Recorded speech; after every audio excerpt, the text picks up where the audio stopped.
প্রয়াত হলেন বলিউডের একদা জনপ্রিয় গায়িকা ও নায়িকা সুলক্ষণা পণ্ডিত।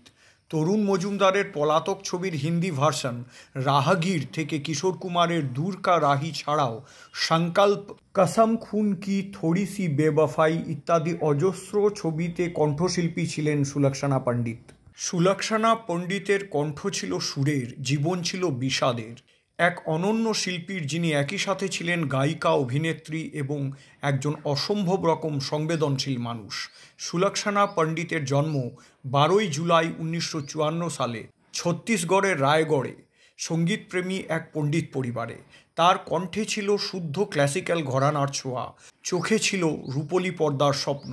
মাত্র 9 বছর বয়স থেকে মঞ্চ এবং সিনেমায় গান গাওয়া শুরু করেছিলেন। প্রথম গান গেয়েছিলেন 1967 সালে মুক্তিপ্রাপ্ত ছবি তকদিরে। গান ছিল সাত সমুন্দর পার সে পাপা জলদি সে আনা। সহগায়িকা ছিলেন লতা মঙ্গেশকর। সুলক্ষণা পণ্ডিত ছিলেন অভিনেত্রী বিজয়তা পণ্ডিতের বড় দিদি। বিজয়তা পণ্ডিতকে অমর সঙ্গী ছবির সুবাদে সমস্ত বাঙালি চলচ্চিত্রপ্রেমী ভালো করে চেনেন। এখানে উল্লেখ্য যে সুলক্ষণা পণ্ডিত বাংলা ছবির ম্যাটেনি আইডল মহানায়ক উত্তম কুমারেরও নায়িকা হয়েছিলেন একটি ছবিতে। তার অভিনীত চরিত্রটির নাম ছিল রাজকুমারী রাধা সিং।